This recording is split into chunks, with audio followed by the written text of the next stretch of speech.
Picha linaanza, tunamuona mwamba mmoja ambaye anaitwa Andrew alikuwa anashuka kwenye gari lake, na hapa kulikuwa kuna ombaomba mmoja ambaye alikuwa ni mzee na jina lake anaitwa mzee Julius. Alimsafishia Andrew viatu vyake bila ridhaa yake. Andrew alimmind sana, akamwambia huyu mzee kwamba umeniharibia viatu vyangu. Huyu mzee alimuomba msamaha Andrew, ila Andrew hakutaka kabisa kumuelewa. Andrew akavivua vile viatu na kumrushia huyu mzee. Mwamba anadharau kinoma. Baada ya hili tukio, Andrew alimpigia simu mfanyakazi wao ambaye anaitwa Sonia na akamwambia mletee viatu ofisini kwake. Sonia alikubali, lakini Andrew alianza kumfokea Sonia bila hata sababu ya msingi. Huku nyumbani Sonia anaonekana ndo anatoka na viatu. Mama yake Andrew akamuuliza Sonia, unaelekea wapi na viatu? Na akasema anampelekea Andrew kwani amemuagiza. Mama huyu akamruhusu na akasema atampigia simu Andrew. Sonia akamuelewa mama huyu, kisha na yeye akaondoka. Na baada ya Sonia kuondoka, mama huyu alimpigia simu Andrew, ila mwamba akawa shiki simu kabisa. Baada ya muda Sonia inaonekana ndo anafika, na Andrew alimlalamikia sana Sonia kwa nini amechelewa kufika na viatu ambavyo amemwagiza hakuvileta hivyo vinavyotakiwa. Mjomba anasema havitaki hivyo viatu. Mwamba alimfokea sana Sonia na akamwambia sepe zake. Sonia wakati anaondoka alikutana na mzee Julius. Mzee akamuuliza Sonia, yule jamaa uliokuwa unaongea naye ni nani? Sonia akasema yule ni Andrew, ni bosi wangu. Sonia akamuuliza mzee Julius, kwa nini unaniuliza? Mzee Julius akamjibu kuwa anataka kumfahamu vizuri Andrew kwani mwamba alikuwa ni rafiki yake. Sonia alimuelewa mzee Julius, lakini Sonia alishangaa sana.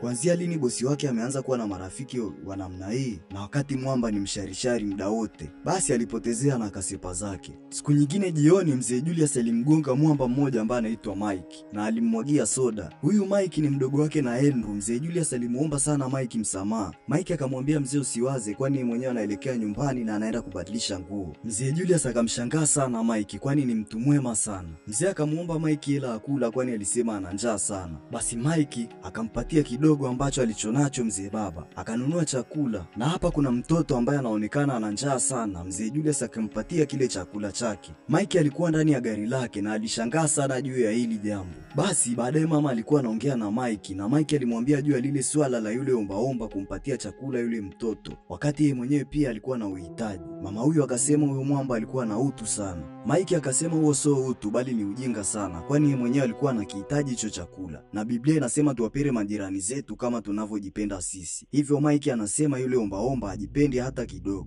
Basi mama huyo akampatia mwanae somo kidogo juu ya swala la utu. Mike alimuelewa mama yake, na kesho yake Mike alikuwa akielekea ofisini. Mjomba alikutana tena na mzee Julius, na hapa Mike alishangaa sana kumuona mzee amenyuka viatu vya bei ghali sana. Mzee huyo akamuelezea Mike juu ya mtu ambaye alimtupia hivyo viatu. Mike akamuuliza ni kwa nini usingeenda kuviuza, kwani ungepata hela nyingi sana. Huyu mzee akasema yeye amevipenda tu kuvivaa na wala sio kuviuza. Mike akamuelewa mzee Julius, na hapa wakatambulishana juu ya majina yao na wajomba wakawa marafiki. Jioni ilipofika, Mike akarudi nyumbani na kumwambia Sonia aongeze kipimo cha chakula kwani kuna mtu ambaye anataka ampelekee chakula. Sonia akamuelewa bosi wake, na hapa Sonia alisema Mike ni mtu poa sana, anamuongelesha vizuri, ila Sonia akasema Andrew ni mkatili sana, ile kinyama yani. Na muda huo Andrew ndo alikuwa anaingia ndani na amesikia kila kitu. Mjomba alimwashia Sonia moto kinoma yani. Baadaye Mike anaonekana yupo na mzee Julius na mwamba alimletea mzee chakula, na mzee Julius alimshukuru sana Mike. Basi mzee akamuuliza Mike, nyumbani unakaa na nani? Mike akamwambia anakaa na mzazi wake pamoja na kaka yake, na baba yake hakuwahi kumuona toka amezaliwa. Mzee Julius alimpatia pole kwa hilo, na sasa mzee Julius na Mike ni marafiki kinoma noma na walipiga story sana. Sasa huko nyumbani Andrew alikuta nguo ambayo sio ya kwake kwenye kabati lake, hivyo alimuita Sonia na akaanza kumfokea. Sonia akasema hizi nguo alichukua kwenye dry cleaner na alizipanga kwenye kabati, hivyo hakujua hiyo nguo kama sio ya Andrew. Andrew alimfokea sana Sonia na kumwambia yeye ni waki tu kama mama yake. Sonia alianza kulia kisha akatoka nje, huku mama yake Andrew alimfuata na kumuuliza kwa nini unalia. Sonia akasema amemkumbuka sana mama yake na akasema angekuwa hai basi asingekuwepo hapa. Mama huyo alimtuliza Sonia kisha akaenda kuongea na Andrew, ila mwamba yeye hakutaka kuelewa chochote na wala kujutia kwa kauli ambayo aliisema. Siku inayofuata Andrew alikutana na mzee Julius, na mwamba akamuona mzee Julius akiwa amevaa vile viatu vyake. Andrew alianza kummind mzee Julius. Mzee akamwambia Andrew, wewe mwenyewe ndio umenitupia hivi viatu, hivyo usinilaumu. Andrew aliendelea kufoka na akamwambia mzee Julius hataki tena kumuona eneo hilo. Mzee huyu akamwambia Andrew ataendelea kumuona hapa kwani ana mission maalum, hivyo ataendelea kumuona mpaka pale atakapomaliza misheni yake. Kisha baada ya kusema hayo, mzee Julius akaondoka. Andrew alikuwa akimtazama tu, anashindwa kumuelewa huyu ni nani na anataka nini. Basi maisha iliendelea, na siku moja Mike alikuwa anaumwa sana, hivyo hakwenda kazini. Andrew alimind kinoma, akampigia simu Mike, ila mjomba alikuwa ashiki simu.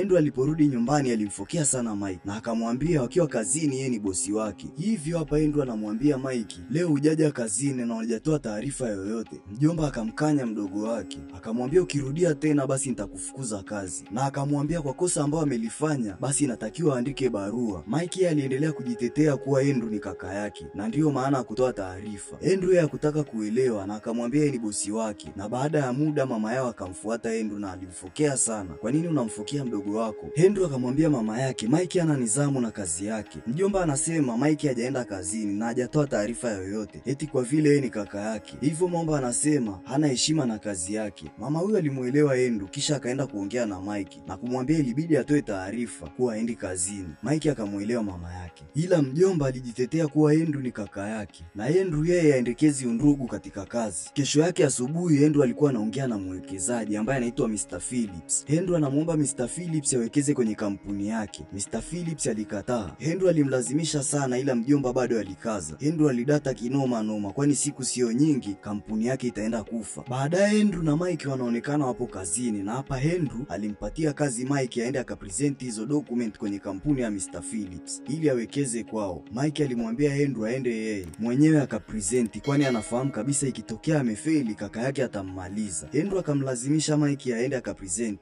Mike alikubali, kisha mjomba akaondoka zake. Hapo nje ya ofisi yao Mike alikutana na mzee Julius. Mike akamueleza mzee Julius kuwa anaenda kuongea na Mr. Phillips ili awekeze kwenye kampuni yao, kwani hali ya kampuni yao ni mbaya sana na endapo asipopata ili dili basi kampuni yao itakufa. Hivyo mjomba anamuomba mzee Julius amuombee. Mzee alikubali, kisha Mike akaondoka zake. Na baada ya Mike kuondoka, mzee Julius akapiga simu kwa Mr. Phillips na akamueleza kuwa kuna mwamba ambaye anaitwa Mike anakuja huko, hivyo asikubali pendekezo lao. Mr. Phillips akamuelewa mwamba, hivyo kumbe Mr. Phillips ni mfanyakazi wa mzee Julius. Na hata ikupita muda mrefu sana Mike anaonekana ndo anarudi ofisini kwao akiwa na huzuni sana. Mzee Julius alimuita Mike ila mwamba alimkaushia. Mjomba anaonekana ana huzuni kinyama. Mike akaingia ofisini kwa kaka yake na akamueleza kila kitu. Hapo ugomvi mkubwa ukaibuka. Andrew alimlaumu sana Mike kuwa yeye ndo amesababisha kukosa hiyo dili. Mike akasema Mr. Phillips hakumruhusu hata kuongea, inakuwaje yeye ndo amesababisha. Na hapo Andrew alimfukuza kazi Mike, na hapo ugomvi ukawa mkubwa sana kati ya kaka na mdogo wake. Mike alitoka nje ya ofisi. Mzee Julius alimuita ila hakumsikia mtu yoyote, kwani ana msongo wa mawazo. Mwamba alirudi nyumbani kwao na kumueleza kila kitu mama yake. Mama huyu alishangaa sana. Baadaye Andrew aliporudi nyumbani, mama yake akamueleza Mwamba ni kwa nini amemfukuza mdogo wake kazi. Mwamba akasema kampuni yake ina hali mbaya sana, hivyo sio Mike tu amewafukuza wafanyakazi zaidi ya 10. Na hapa Andrew anamwambia mama yake hali yake kwa sasa ni mbaya sana, hivyo anawafukuza hadi wafanyakazi wote wa hapa nyumbani, kwani yeye hataweza tena kuwalipa. Mama huyu alishangaa sana, ila mjomba ndo kashasema hivi. Basi baada ya siku kadhaa Mike alirudi ofisini kwao kuchukua mafaili ambayo alikuwa ameyaacha. Huko anakutana tena na mzee Julius. Mzee huyu alimwambia Mike, siku za nyuma nilikuita ila ulikausha. Mike alisema siku hiyo alikuwa na hali mbaya sana, ndio maana hakuitika. Basi mzee alimpatia pole na kumuuliza Mwamba kwa sasa ana plani gani. Mike akasema anataka kuanzisha kampuni yake. Mzee huyu akamuelewa, ila akamwambia kwa sasa kama ana hela basi akubali kuajiriwa na atafute hela kwanza, alafu ndo aje ajiajiri. Mike alimuelewa mzee. Basi mzee alimwambia kuna kazi ambayo imetangazwa kampuni ya mafuta, hivyo akamwambia Mike apply. Mike akasema hizi kazi huwa hazipatikani bila kuwa na connection, lakini mzee alimforce sana apply na Mike akakubali, akasema atafanya hivyo. Mike baada ya kuapply alienda kumwambia na kaka yake apply, kwani kampuni yake ameshaifunga tayari. Andrew akasema huu ni upuuzi na hawezi kuufanya. Mike alimlazimisha sana kaka yake, lakini alikataa. Basi baada ya siku kadhaa kupita, Mike inaonekana kuwa na furaha sana, kwani kazi ameshaipata. Mjomba akasherekea sana na mama yake, na kesho yake mzee baba alienda kumshukuru mzee Julius, kwani bila yeye asingeweza kupata hii kazi. Mzee akamwambia ni nidhamu yako ndio imekufanya umepata hii kazi. Mike alifurahia sana na akasema ataripoti eneo la kazi kesho. Mzee akamtakia bahati njema. Basi kesho yake Mike alipoenda ofisini alimkuta bosi wake ni mzee Julius. Mike akashangaa sana. Mzee akamwambia roho yake nzuri ndio imesababisha apate hii kazi, na mzee huyu akasema amekuwa akitafuta wafanyakazi wake kwa namna hii kwa zaidi ya miaka 30 sasa. Mike alishangaa sana. Mzee huyu akasema ana biashara nyingi sana sehemu mbalimbali duniani. Mike alishangaa sana na kumshukuru mzee William. Mike alikuwa akimueleza mama mama yake, na mama yake alishangaa sana. Na hapa Mike akamuonesha picha ya mzee Julius. Mama yake alishangaa sana na kumwambia Mike ampeleke akamuone mzee live. Mike akampeleka mama yake kwenda kumuona mzee Julius, na ndipo tunagundua kuwa mzee Julius alimsaidia mama yake Mike zamani sana, miaka 28 huko nyuma, kipindi ambacho mama huyu aliachwa na mume wake. Hivyo mama huyu alimshukuru sana huyu mzee. Basi mzee alimsifu mama huyu kwa kumlea Mike vizuri sana, na sasa amekuwa mtu mwema. Basi baada ya siku kadhaa, Andrew akaona picha ya yule mzee ombaomba kwenye simu ya Mike. Akamuuliza kama anamfahamu mzee mpuuzi ambaye alimharibia viatu vyake vya thamani sana. Hapa Mike alikumbuka vile viatu, alafu akamwambia kaka yake alifeli, kwani yule mzee ni bilionea na sio ombaomba. Andrew alishangaa sana. Mike alimpeleka Andrew kwa mzee Julius, na Andrew alienda kumuomba msamaha huyu mzee na alisamehewa. Mzee Julius akamwambia Andrew kuwa yeye ndo alimwambia Mr. Phillips asikubali kuwekeza kwenye kampuni ya Andrew. Mwamba alishangaa sana. Mzee Julius alimwambia Andrew apeleke tena proposal yao kwa Mr. Phillips na raundi hiyo atakubaliwa. Andrew alikubali, na baada ya siku kadhaa Andrew anaonekana kupata dili zake, na sasa amekuwa mtu mwema, na hapa anaonekana anasaidia watu ambao wana uhitaji. Na huo ndo mwisho wa picha yetu kali, na inatufundisha binadamu tupendane, tusichukiane, kwani sisi wote ni sawa. Muandaaji ni mimi G wa Swahili Movie Box. Usisahau kusubscribe na kugusa notification ili uwe wa kwanza kabisa kupata updates za movie zetu kali kila siku. Asante.